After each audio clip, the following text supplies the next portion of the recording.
अस्सलामुअलैकुम वरहमतुल्लाहि वबरकातुहू। नाजरीन, उम्मीद करता हूँ कि आप तमामी हजरात खैरियत से हैं। अलीमी एकेडमी 92 चैनल आपका स्वागत करता है, खैर मकदम करता है। नाजरीन, फिर से आज मैं आपके बीच हाजिर हूँ एक नए और लेटेस्ट वीडियो के साथ।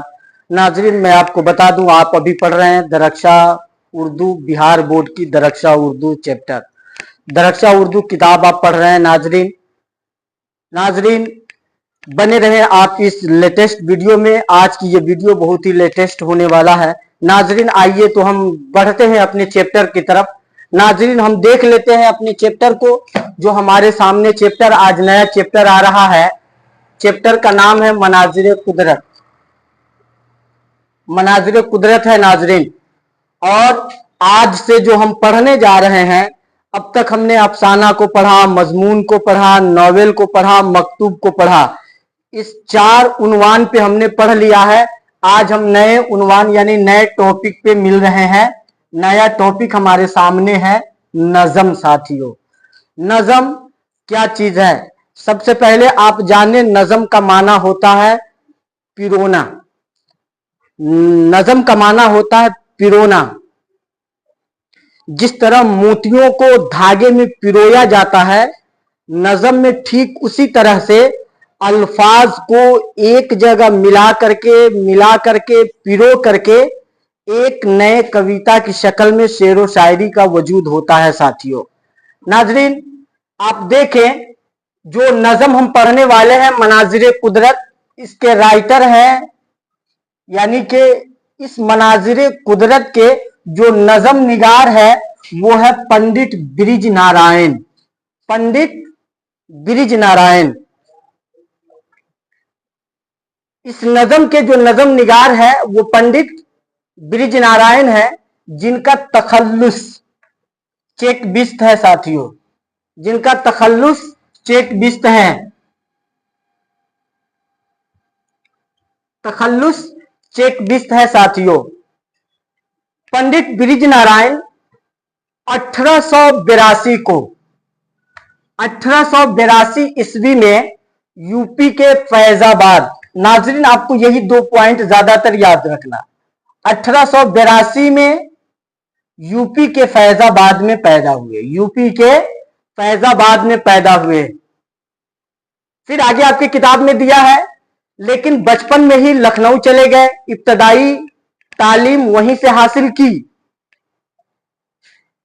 यानी पैदा तो हुए फैजाबाद में, लेकिन बचपने का आलम था, आप लखनऊ चले गए और इब्तदाई तालीम आपकी लखनऊ में हुई। उसके बाद जब आपकी इब्तदाई तालीम हो गई तो आला तालीम के लिए अवेकनिंग नाम का एक कॉलेज था। कॉलेज का नाम अवेकनिंग कॉलेज, यहां से, ये लखनऊ के अंदर ही मौजूद है। साथियों, ये कॉलेज लखनऊ के अंदर ही मौजूद है। लखनऊ के अवेकनिंग कॉलेज में इनका बीए में दाखिला हुआ और इन्होंने बीए की डिग्री अवेकनिंग कॉलेज से हासिल की। वो सन क्या था? 1905। 1905 में अवेकनिंग कॉलेज से बीए की डिग्री हासिल की। उसके बाद 1908 में वकालत का इम्तिहान पास किया। 1908 में वकालत का इम्तिहान पास किया। और साथियों, मैं आपको बता दूं, ये जो शायर है, नज़म निगार है, चेक बेस्ड, इनको नज़म या शेर व शायरी करने का शौक कब से था? तो ये जो शौक था इनको, ये बचपन से ही था। कब से था? बचपन से ही था। साथियों, शायरी का शौक जो था इनको बचपन से था। और आपको बता दूं, 9-10 साल की उम्र में इन्होंने शेर व शायरी करके पहली गजल लिख दी थी। पहली गजल 9 और 10 साल की उम्र में लिख दी थी। साथियों, आज हमारा मामला क्या है, हम 18-20 के भी हो जाते और हमें शेर व शायरी किस जानवर का नाम है पता भी नहीं लगता। लेकिन शेर व शायरी से इतनी दिलचस्पी थी कि 9 और 10 साल की उम्र में इन्होंने पहली गजल लिख डाली। साथियों, और आगे देख लेते हैं, इनके जो असातिज़ा है, जिसको इन्होंने क्या किया था? तकलीद किया था, पैरवी किया था इनकी, फॉलो इनको किया था, वो है आतिश।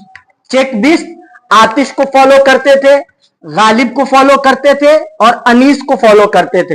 ये 3 नजम निगार शायर हैं जिनको ये फॉलो करते थे साथियों। इन्हीं तीनों को ये चेकबिस्ट फॉलो करते थे और चेकबिस्ट के जो भी नजम है या जो भी शेर व शायरी की चीजें हैं, शेर व शायरी में देखा जाएगा तो कभी इनका रंग नजर आता है, कभी इनका नजर आता है, कभी इनका नजर आता है।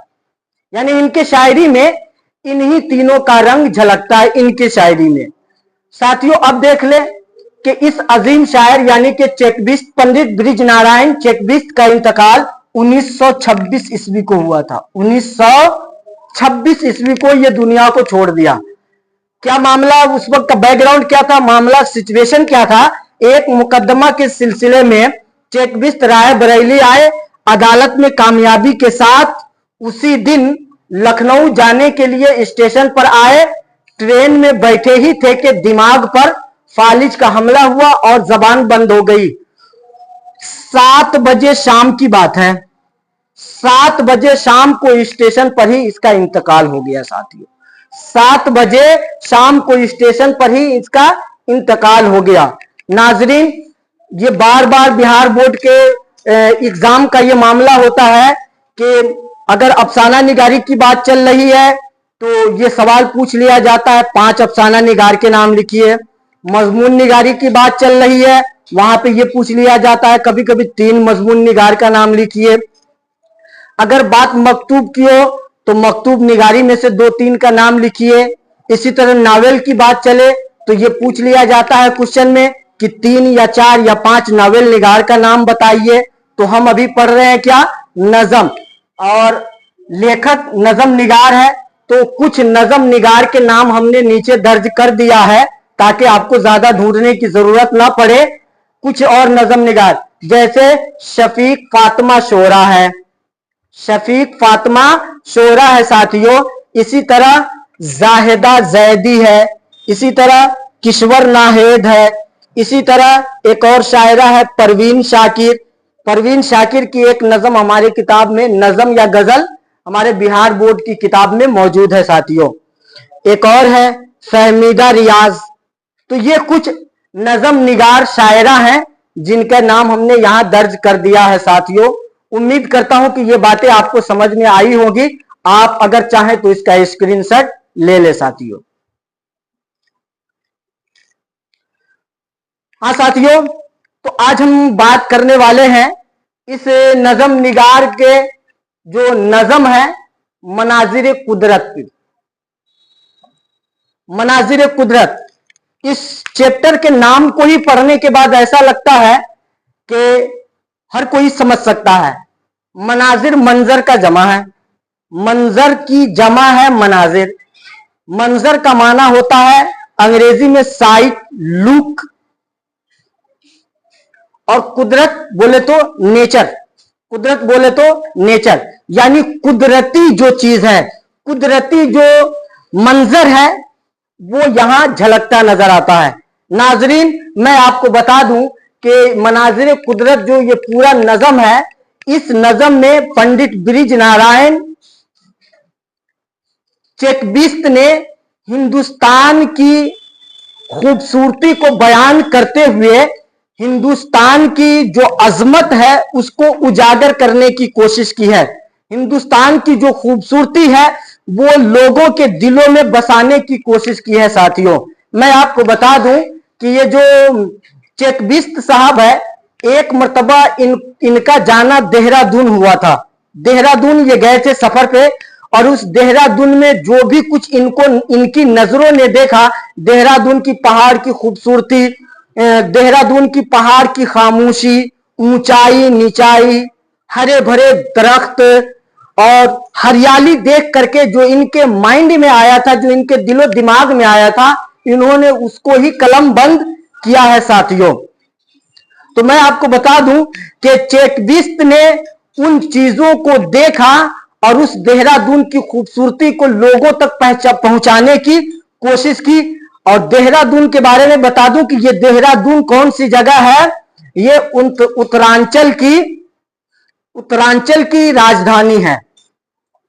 उत्तरांचल की राजधानी देहरादून है और उस देहरादून की खूबसूरती को, पहाड़ी इलाके की खूबसूरती को चेकबिस्ट ने लोगों के सामने पेश करने की कोशिश की है साथियों। तो इस मनाजिर कुदरत के यही बातें है, ज्यादा वीडियो लंबी भी नहीं करनी है और पूरे इस नज़म में यही बात बताने की कोशिश की है कि हिंदुस्तान में एक जगह है जिसका नाम देहरादून है, उसकी खूबसूरती काबिले दीद है, जहां मुल्कों दूसरे ममालिक के लोग आकर के उसको देखते हैं, बड़े बड़े लोग वहां आकर सैर तफरीह करते हैं। ये खूबसूरती लोगों तक पहुंचाने की कोशिश की है साथियों। लगे हाथ हम क्वेश्चन आंसर को भी देख लेते हैं कि चेकबिस्ट साहब ने क्या क्या किया है। सुनिए, पहले कैटेगरी का सवाल है कि चेकबिस्ट का इंतकाल कब और कहां हुआ था। तो कहां का जवाब है, स्टेशन पर हुआ था, रायबरेली स्टेशन पर। कब हुआ था, तो 1926 को हुआ था। चेकबिस्ट ने कौन सी डिग्रियां हासिल की, बीए की हासिल की, बीए की और वकालत की, बीए की डिग्री हासिल की और वकालत की डिग्री को हासिल किया था साथियों। तीसरे नंबर पे सवाल है कि चेकबिस्ट का इंतकाल किस बीमारी से हुआ था। तो मैं आपको बता दूं, चेकबिस्ट का जो इंतकाल हुआ था दिमाग पर फालिज के हमले से हुआ था। दिमाग पर फालिज के हमले से हुआ था। दिमाग पर फालिज के हमले से हुआ था साथियों, दिमाग पर फालिज के हमले से हुआ था। चौथे नंबर पे सवाल है कि चेकबिस्ट की कौन सी नज़म हमारे निसाब में शामिल है। तो वो ये है साथियों, मनाजिरे कुदरत। मनाजिरे कुदरत है साथियों। पांचवें नंबर पे सवाल है कि चेकबिस्ट का पूरा नाम क्या है। तो चेकबिस्ट का पूरा नाम पंडित ब्रिज नारायण है। पंडित ब्रिज नारायण है साथियों। और आगे देख लेते हैं, मुख्तसर सवालात में दूसरे कैटेगरी का जो सवाल है, पूछा जा रहा है कि चेकबिस्ट के बारे में 5 जुमले लिखे। तो ये सारी बातें चेकबिस्ट के बारे में, जहां से 5 जुमले आपको मिल जाएंगे साथियों। उसके बाद दूसरा सवाल किया जाता है, जदीद उर्दू नज़म की मुख्तसर तारीफ कीजिए। नज़म वो शेरी कालिब है जिसमें वो सन्फ है जिसमें अल्फाज को समेट करके एक कविते की शक्ल में अपनी बात को दूसरों तक पहुंचा देना, यही नज़म कहलाता है साथियों। तीसरे नंबर पे सवाल है कि जेरे निसाब नज़म में शायर ने कहां की मंजर निगारी की है। तो वो देहरादून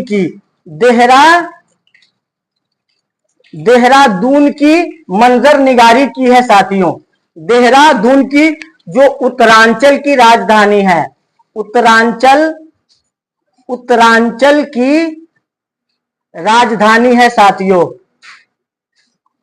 उत्तरांचल की राजधानी है देहरादून साथियों। तो वहीं की मंजर।